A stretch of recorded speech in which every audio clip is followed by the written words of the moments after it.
First off, Maui no ka oe. Y'all got off the plane. We're here.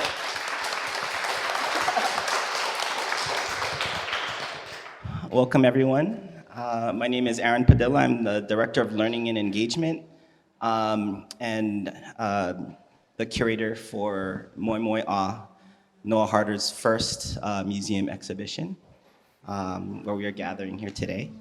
First off, I'd just like to say a few thank yous. This has been a really busy time for the museum. We've been putting on a lot of great exhibitions, artists from around the world who are currently working and who have passed. We've opened up an art school. We turned back all of our programs. And this was like one of the last things to do, and it was, from my point of view, one of the most special things, working with Noah over the last, 9 months, having conversations about his practice, about his fears, about gathering animal parts, flower parts, creating little things and starts and stops, and then bringing it all here, and then having this exhibition being put together and installed by our awesome exhibition team. I want to thank Robert Owens, Jameson Cooper, Spencer Donray, Paul Caleb, and our amazing designer who did the graphics, which is based off of Noah's sketches, Anjali Lee, and she's here.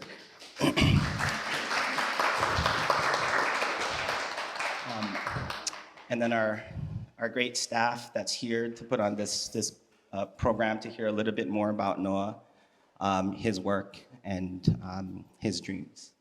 So let's begin. Hi, Noah. How you doing? It's funny, so we were here in the museum all day yesterday, and I don't know how many interviews, official and unofficial, that we did. And at the end of the day, we looked at each other all tired and we're like, we're totally prepared for this. And now I'm sitting here, I'm like, okay, where do we start? So let's start at the beginning, because I think from the very beginning, that first time that we went and visited you in Waikapū, the thing that struck me was the stories that you shared with us about your work, about what you're working right now, but also just your history. And the stories that you shared about growing up in Waikapū, playing in that area and neighborhood. And but yeah, can you just give us where it all began? Where did this start? I first off just want to thank everybody for coming. My family and friends that flew over from Maui. It's surreal seeing everybody here in this space and to see my work in this space, and everybody else that came out tonight to listen. I'm just really thankful for this opportunity, and yeah, I just want to say thank you, thank you, thank you.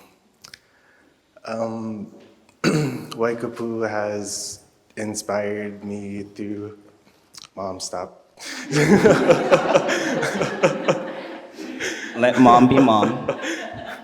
I'm gonna look this way.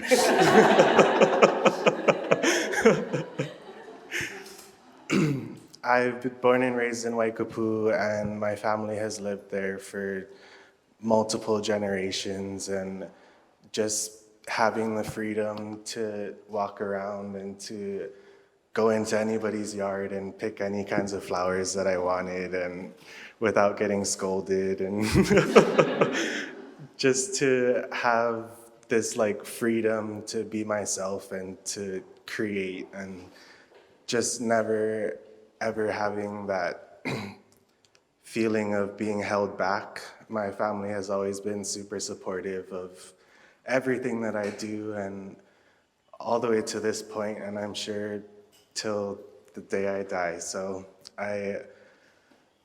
this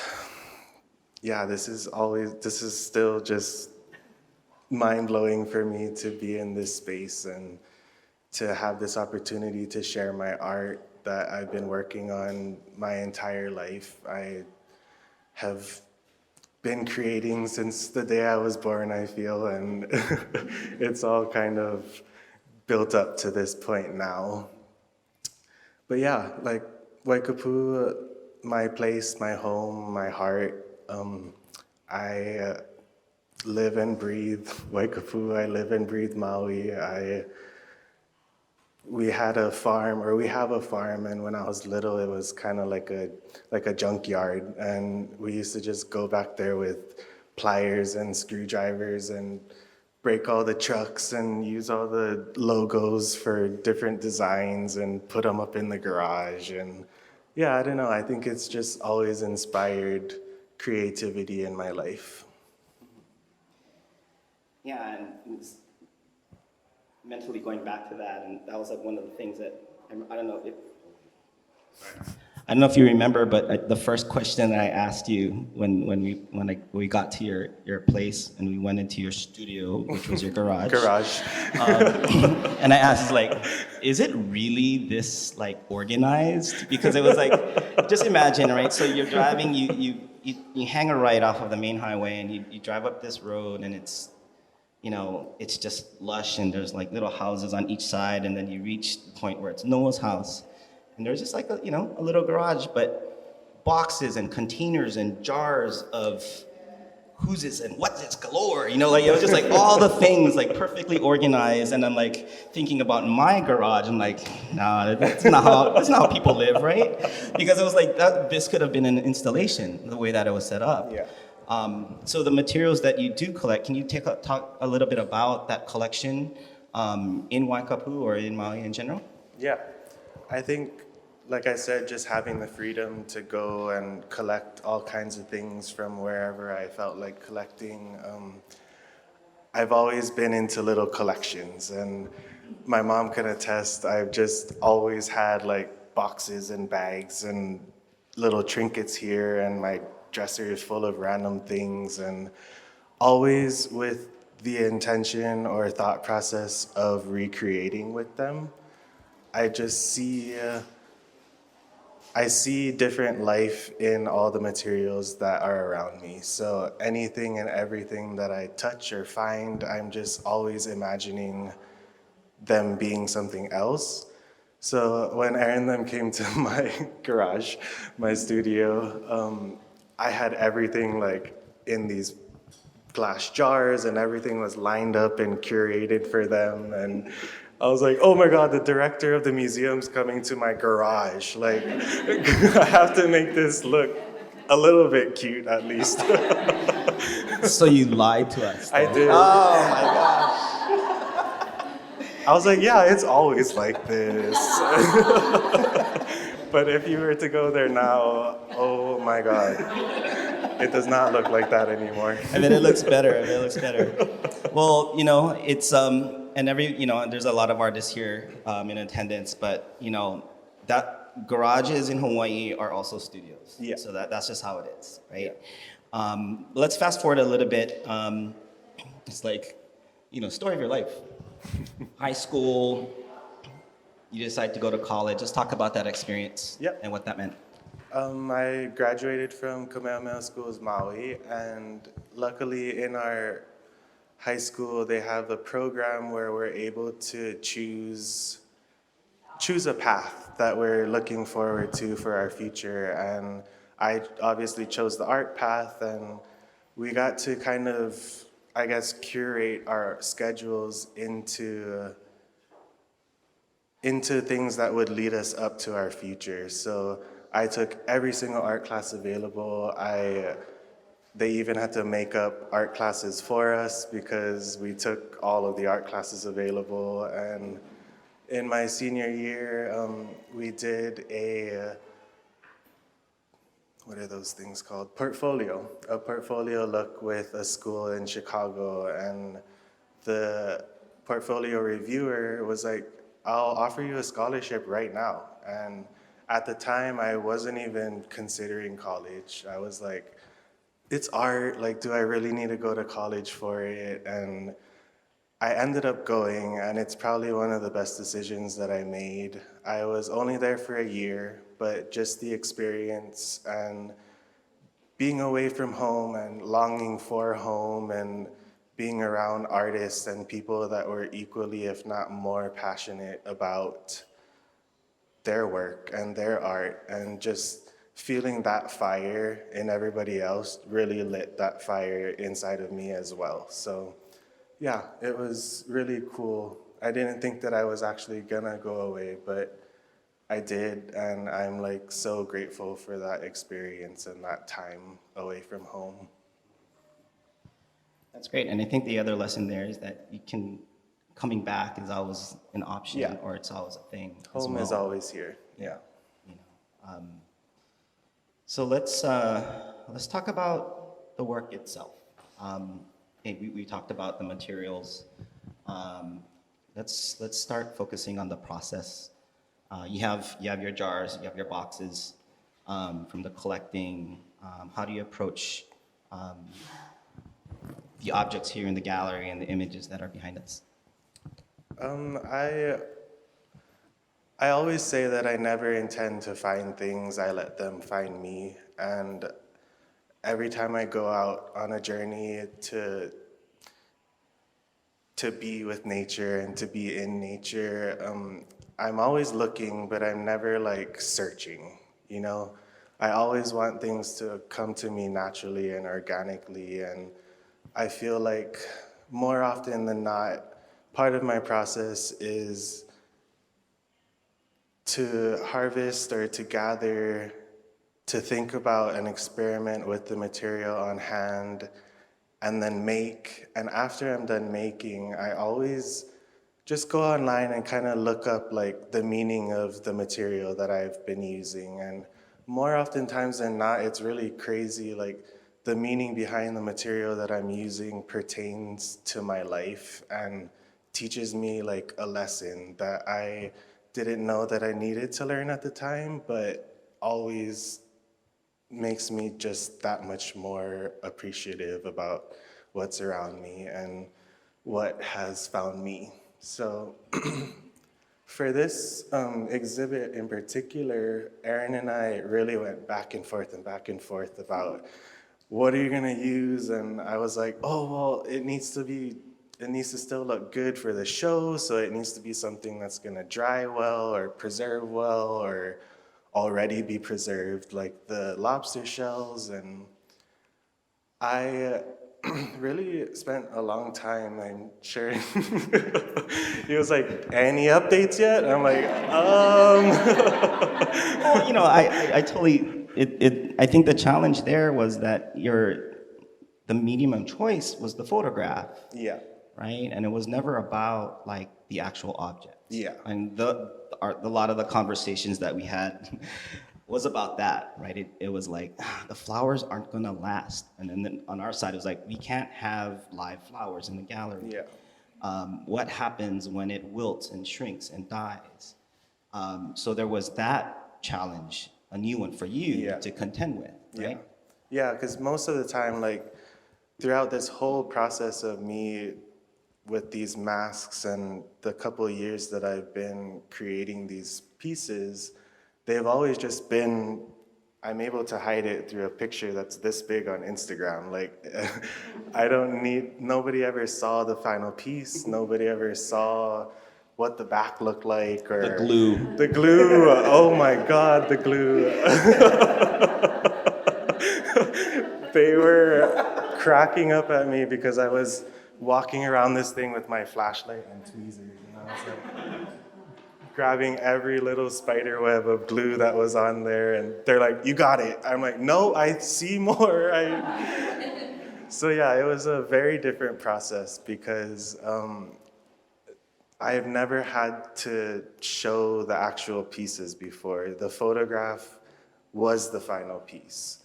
And I was able to sort of like hide behind the photograph and not have anybody really get close to things and see my process and see the backing and see the glue that's still visible. So yeah, it was really different for me this time and really nerve-wracking. At first, Erin's like, just leave it how it is. Everyone needs to see like the raw process. And I'm like, oh, Erin. I will never Artists show and that. curators don't fight. No, they don't. We have conversations. Yeah, but it was really like therapeutic, and I think it was cool for me to actually go like 5 steps further and create a backing for the piece and make it look show ready, because that's something that I never really had to do with just taking the pictures by myself. Nobody else was seeing it. I'm photographing myself, I'm editing it myself, and I'm showing it to the world. But let's say there was a little piece of the base that was still showing, I would just like pop a little flower on there on Photoshop and call it a day. But in this sense, there was no hiding. So it was like start to finish, 100% complete. Just what you see is what it is. So Yeah, that's a nice thing, because there's that authenticity about it, and I want to put a pin in that word and talk about that a little bit later. But let's talk about like the actual material and the transformation from like the flower, the lobster, to the actual works in the gallery. And Yeah. how you deconstructed them and put them back together. I think that's like literally one of my favorite parts about what I'm doing and this whole process behind the art is that when I look at things, and it could be anything, it could be a plant, it could be a piece of electronic, like I'm not looking at the thing as a whole, I'm looking at it in pieces, and I'm seeing petals, and I'm seeing the veins, and I'm seeing the gradient of the color, and I'm seeing all of these different things that I would be able to create patterns or shapes or different lines and colorways. And I don't know, when I'm picking up these materials, it's just this like ongoing firecrackers of inspiration and thoughts and ideas, and it's literally like never ending. I can't look at anything without I wrote in one of my last publications that like it could be a piece of trash and a plastic bag floating in the wind, but I'm looking at the movement that it's creating and like how I could recreate that in a piece that I'm making. So yeah. Like red beans on the Like ground. the red beans outside by the cafe. Every time we would walk past the Erin's office, I'd be like, oh my God, can I just pick up like 200 of them? Like So yeah, I think material-wise, whatever I'm looking at, I'm like reimagining it in my head as something else and something that maybe not everybody is seeing or imagining, but I think that's just something that I hope that this show brings to other people, is that that everything around us and things that we touch every single day can be looked at in a different way and can be reimagined into something that maybe nobody else thought of, but you have, and that's really unique. And I just want this to inspire people to run with those thought processes and run with that inspiration in your head. So the lobster piece, I found all the molted shells on a beach on Maui. Probably 300 or 400 of them are sitting in my garage right now. And I would say collectively, with the dissection and taking apart of different pieces, that this ensemble is made up of about 100 to 150 lobster shells. Behind us over here is the lauhala, and it's something that has been on my mind really since I started this whole journey of mask making. And my mom and I actually took a lauhala weaving workshop a few months ago, and was the first attempt that I've ever taken at weaving, and I learned 2 techniques and I ran with it. And what we have behind us is the finished product. All of that lauhala was harvested in Waikapū as well.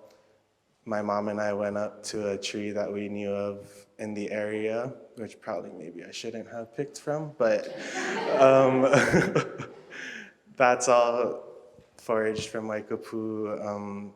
The fish bones behind you were given to me in a trash bag of frozen fish heads with the meat and teeth and eyes still all in it. And I, again, with the process work, which is one of my favorite parts about this whole thing, is boiling the fish heads and taking out the fish bones and drying them and bleaching them and repairing up all of the symmetrical pieces. And something about like animals and plants, they're naturally symmetrical, and with my line, with what I'm doing here, that's my whole MO, is symmetry and having the same exact piece on each side to create those seamless lines and seamless patterns. And something I found super cool with the skeleton was that it already had that for me. And I was really just reimagining and reconfiguring the skeleton into a different object. The koa, which is behind us here, was also gathered in Waikapū at my cousin's house. And that one hit super close to home. I had been searching the island basically for koa, and a couple weeks before the show, my brother was like, hey, there's a tree up the road at our cousin's house, and totally forgot about it. And his sister and her husband cut down the tree for me and kind of just let me go for it. And they cut down half of the tree thinking that I was gonna use half of the tree and filled up my entire car. And the next night I text her, I'm like, I think I'm gonna come up and pick the dead leaves off of the ground. And she's like, oh my gosh. It's a project for later then, yeah? Yeah. Next show, the whole tree. So I'm out there with my flashlight in the middle of the night on the side of the road, picking up dead koa leaves. But yeah, all of these things, I just get inspired, and sometimes even after I pick them or gather them, maybe the idea isn't fully there yet, but a month, a week, like however long it takes, something sparks, and then I'm able to kind of just dive into it. And it could be awake for days just because I want to finish the idea and just like get it out of my head. So just continuing on with the material, this behind me is the white king protea, and it's deconstructed and reimagined, I like to say, into different pieces that were available from that flower. And again, I never look at something as like the whole. I'm always looking at the tips and the texture. And So this one was a funny story on my end, because it was like, updates, and we had a list of materials that he was planning on using, kind of a list, right? Yeah. But there was always like, we're gonna use that, and then I'd get I'm not gonna use that, I'm gonna use this, and then so he sent my phone's, I'm like, oh Noah, open this up, and this picture's on my phone, and in my brain I'm like, he's using like feathers now, and without my glasses, but yeah, and I was like, feathers? He's like, what is this? He's like, oh, protea, and I think that's like the great thing about a lot of your work is that it makes reference to something else in terms of the material, and I think that's part of the special thing that caught our eye a long time ago, and looking at your work. So let's go back to the authenticity thing. Another thing that you said that was about the photographs, you said that you hide behind the photograph, Yeah. right? and they're masks, right? We're filled. The gallery here is we have masks and helmets, and when you think about the function of a mask, it is to hide or obscure. It is to protect, and in rituals, it's to transform. Can we talk a little bit about that whole thing, about like the mask, its function and its meaning to you? Yeah.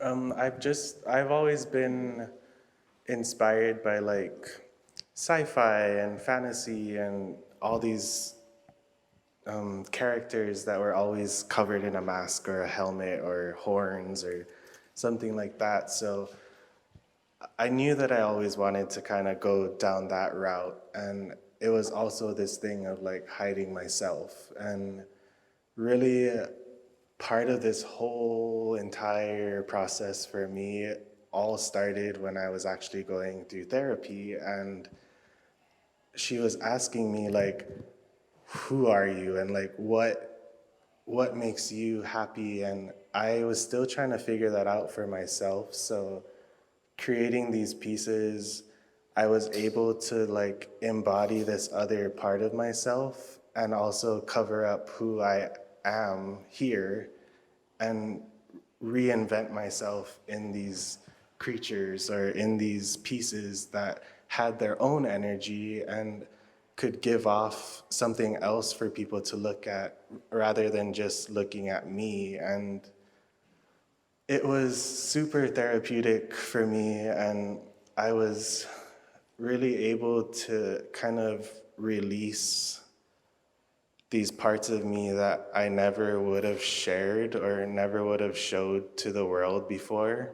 It was scary for me to even post a selfie on like Facebook. Like I think my Facebook picture at the time was this really obscured like half-face picture of me. And so yeah, this whole thing was really all about being authentic to myself and like finally sharing this part of me and my art that I was so scared to share like forever. I would never, ever have imagined that I would be the person in these photographs, and kind of just like building the confidence that it gave me to let that side go and to just like be who I am and be who I've always wanted to be. So that part has just been like super life-changing for me, I would say. I was like a really, sorry.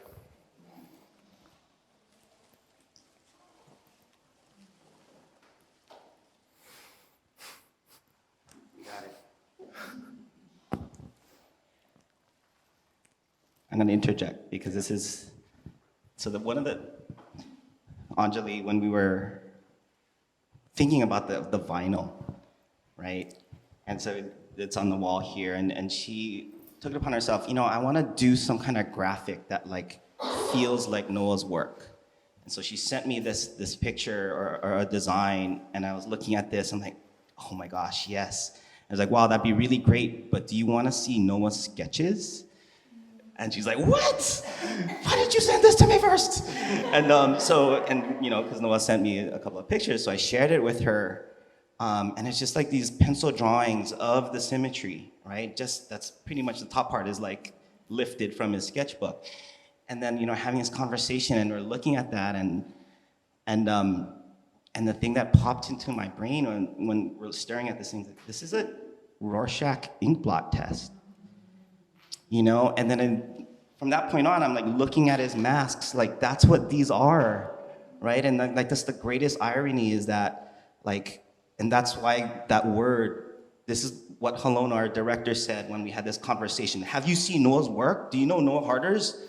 This guy is like the realest artist here in Hawaii right now. This is real stuff. This is not about like referencing art history and like, talking about what artists around the world is talking about. It's talking about him. This is him. Yeah. And I was like, yes, it is. And that's why it's amazing. And yeah, so back to authenticity. I just needed to share that because I think that's like, for me, the biggest takeaway of this exhibition. The irony there, it's like you're covering yourself up, but at the very same time, it's like, here I am. Yeah. You know, we all go through this every day. We are all wearing masks. It might not be on our face. It's like, I made a decision to wear this shirt, right? When I have this badge on, this is a mask. Yeah. And when I'm not at work, I have another mask on, right? We're always wearing a mask. We're always have armor on. And it takes a lot of courage to take that off. Yeah. Yeah, so on that note, like, this was my armor, and it helped me to build the confidence to be sitting here today. I probably would never, ever have done something like this had it not been for this whole process of, like, building that gradual courage of sharing all of this. And I will never forget, like, sitting in my house with my best friend one night, and I'm like, oh my God, look, I made this thing, but like, I don't know if I should share it because it's really weird. And I showed her the picture. She was like, Noah, what are you doing? I'm like, I don't know. I think people are gonna think that this is weird or crazy or like too extra or whatever. And she was like, just post it. Post it right now. I'm not leaving until you post it. And that's literally where this all started. And just taking that step and that leap to just be like authentic and to just share with the world who I am and what's hiding inside this crazy head here. Well, Noah, you are weird. These are weird. But you know what? That's like, the greatest people are weird. The greatest people are weird, man. Thank you. Yeah. We all strive to be weird, but never have the courage to be, right? Yeah. So what's next? I think, Rest. yeah. They're like, what are you doing? Like laying in bed for a long time. No, but this has really inspired me to just keep going and keep progressing. And I think this lobster piece in particular, I've always been the person in the photograph, and it's always been scary for me to even show like my chest. I remember in the beginning, which was like 30 pounds ago, I was like, oh my God, you can see the fold in my arm and you can see the crease in my neck. And I was like, I'm never showing this to anybody. So just to build that and to create this piece behind me and bring it down the body is something that I would have never done for myself. So having this beautiful mannequin here that would sport this piece, it's kind of inspired me to keep going, and maybe it's time to like remove myself from these images and from this process a little bit and just keep going and have somebody else embody these spirits and these pieces. And just this whole bottom section has really inspired me to, I've always been into costume, I've always been into fashion, and that's like been a super, super big part of where all of this came from. I think I cried when I met Helona at another art show that we were doing in Chinatown, and she actually saw the first lobster piece. So this is kind of like a tribute to meeting Helona. She saw the first lobster piece and she was like, this is like Alexander McQueen. And since middle school, that's been the biggest biggest inspiration that I ever had was coming across the work of Alexander McQueen and how he utilized nature in his work and kind of just like stepped out of the boundaries of what fashion was supposed to be. So when she said that, I was like, do you know, did somebody tell you that that was my biggest inspiration in life? So yeah, I think what's next is creating these like full body costumes and to just really keep running with this whole idea of reimagining and embodying the creatures that are around us. Something I didn't talk about, which is another huge part of all of this, is this weird like hybrid humanoid animal plant creature that I always imagine when I come across these materials. So I came across a lobster shell at first, and the first thing that popped into my head was like, what would this look like if in some crazy universe lobsters and humans created an offshoot, and what would their warriors look like when they're going to battle, and what would they be wearing? And that's like this weird juxtaposition in this piece, is that I always thought lobster shells were so hard and that you couldn't break them, and they're spiny and thorny and you don't want to touch them. But after I worked with them, literally a little click with your finger and the whole piece would crack in half. So this piece is titled Looks Can Be Deceiving. Sorry.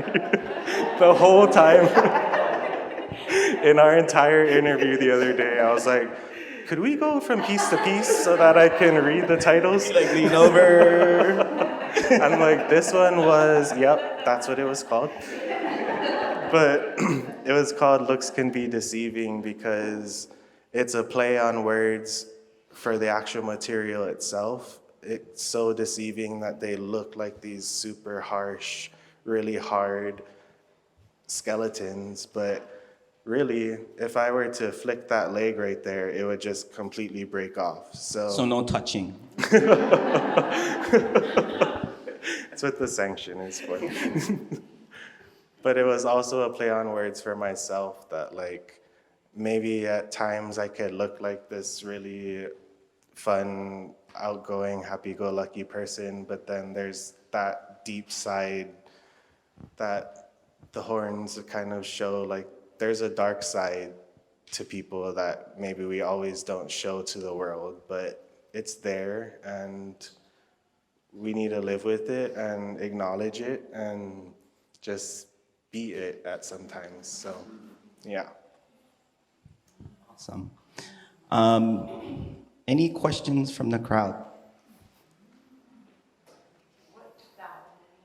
Oh, So we're looking at this piece. this piece is made out of mink protea, and I've always loved protea. It's always just, they're such glorious flowers, and the farm that I got this from gifted me a bucket full of flowers, which is why it's titled Malolo, in honor of the farm up country, Malolo Farms.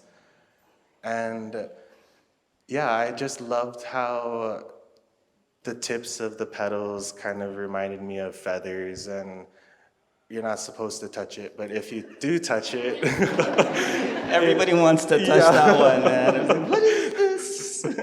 they're so soft, it feels like feathers, or yeah, like a mink, pretty much.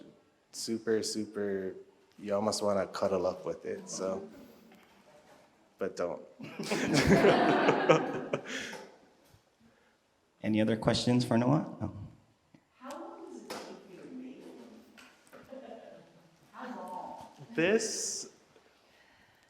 A lot of the process is the collecting and the processing. So I will find the object, but in this instance, they're covered in sand or they're covered in seaweed, and I'll go through all of them with a little brush, and sometimes that can take me hours, sometimes it takes days, and with the amount that went into this piece, I would say between constructing the actual base of the helmet and the shoulder pads and this model loincloth piece, just the construction of the actual base probably took me a couple days. And then I can really get super carried away. It's kind of good that there was a time limit. It's not done. It's not done. I was in here like a day and a half ago still gluing Yeah. things on because, so it's a never-ending process, but in this piece, I want to say I would estimate 4 or 5 days worth of time spent. And that's like literal days because I just stay up until until it's done. It's a really interesting thing, because this piece came in some boxes and slightly disassembled so it could make the trip. So there was some construction to do once we got it here. And the thing that I noticed, I was watching Noah put the finishing touches on it, was it's like this beautiful thing. It was like he was painting. Like he'd go look at it and then like he would do this, and he'd like, and then draw in the air and then fill in with the right leg or spine or antenna with the right color. Yeah, I'm just replaying that in my head, and that's what it was like. Yeah, it's funny that you say that because I'm Portuguese, so as you can tell, the microphone's going like all over the place.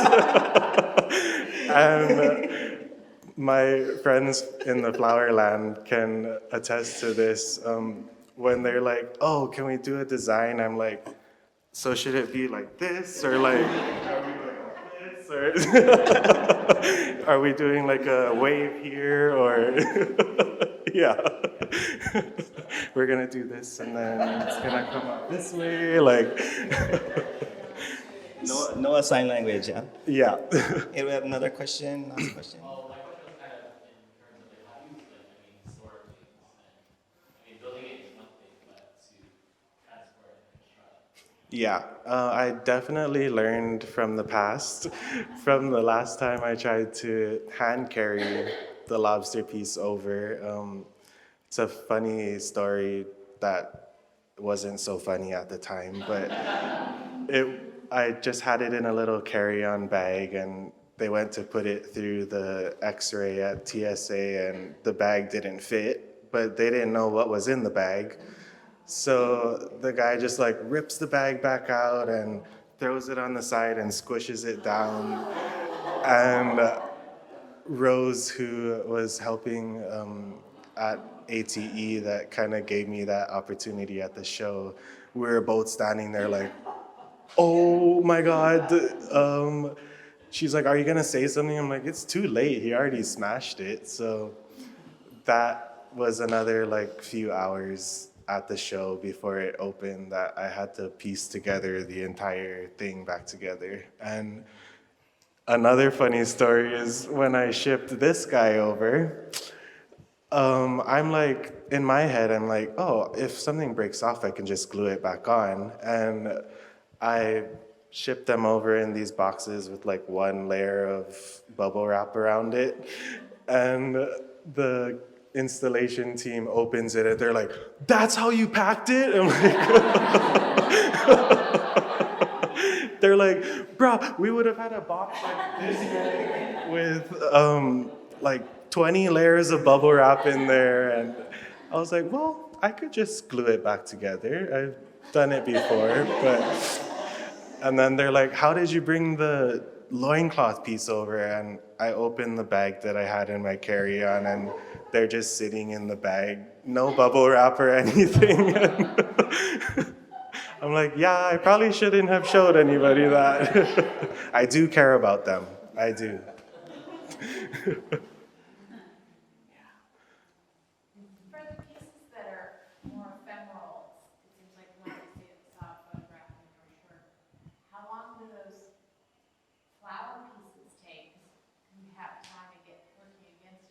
Yeah, it's one of my favorite parts is the challenge of the time limit. And with these more ephemeral pieces like the plumeria and the orchid and the ginger back there, it's really like a race against the clock. And I love the challenge behind it because I don't really know exactly how long the material is gonna last, how much time I have, how much of it I'm gonna be able to find, or what is viable to be used in the piece. So yeah, they're really, every single piece is an experiment. And for that plumeria piece in particular, I had used, instead of the big petals, I had used all of the buds that were still wound up. So the surface area that they took was way less than a petal would. So I had to spend way more time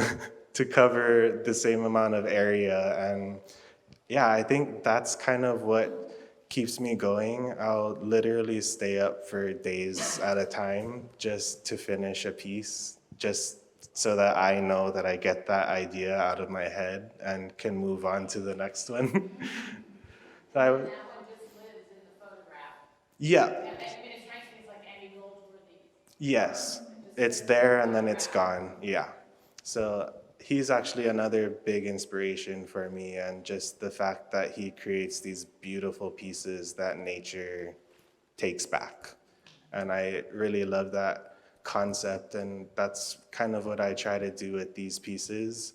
I appreciate them while they're there and while they're lasting, and capture them forever in a photograph. But for the most part, when it's done, and I can just let that go and move on to the next one. So, yeah.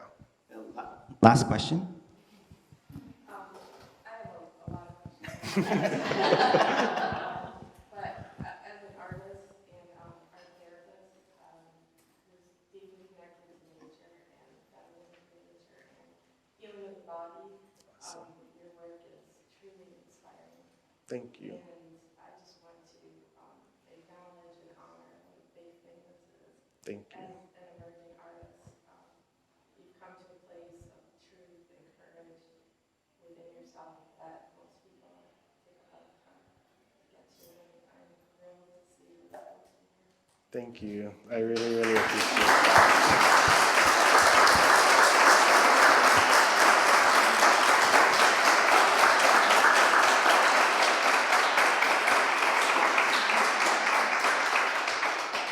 Well, that was a mic drop, I know. Okay, bye, everybody. but all real, you know. Yeah, I just want to say thank you, Noah. Thank you. It's been an education for me. It's been a wonderful thing to revisit what it's like to be at the beginning of an artist's career. I'm really thankful that you shared your dreams with us. I value the time that we had together, and I hope this is not the end. We will continue on this journey as whatever this is, friendship and art geeking, Yeah. And thank you for being real and having the audacity to bring these things to life. Yeah. Yeah. I equally as appreciative and thankful for you, and literally the endless hours of work that you put into this show, and with the entire museum team.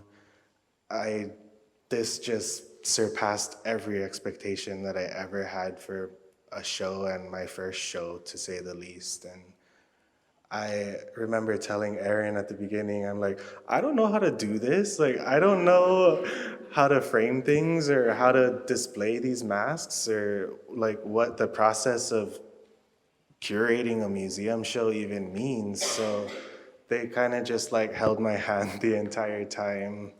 Our 10-minute checkups became like an hour and a half of therapy, and I'm like sharing all of these crazy things that sometimes I would step back and be like, oh, am I supposed to be more professional than this? I'm like, One question that Aaron asked me.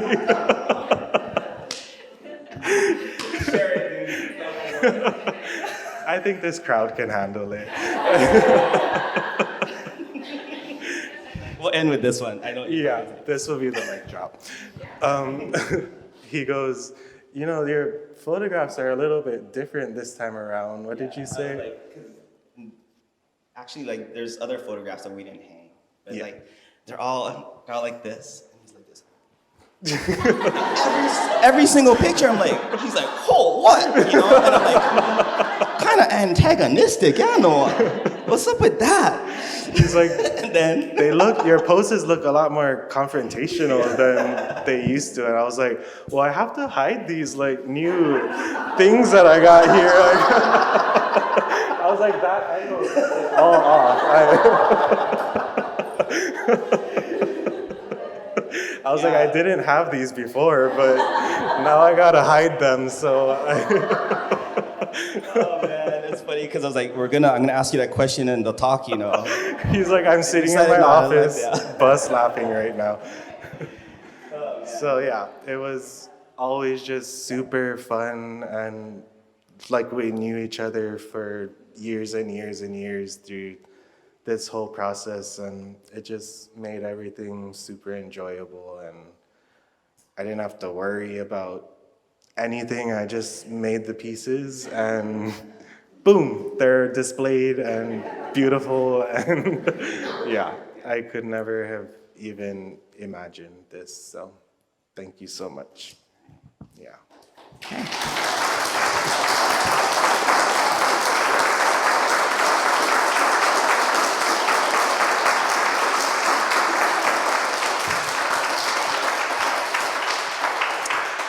All right, this concludes our talk with Noah. The exhibition will be open to July 27th, I believe. We are in the works of putting together some programming in the spring with Noah as well, so keep an eye out for that on our social media channels and our website. And thank you all for coming, and have a great evening. Thank you, everybody, for supporting.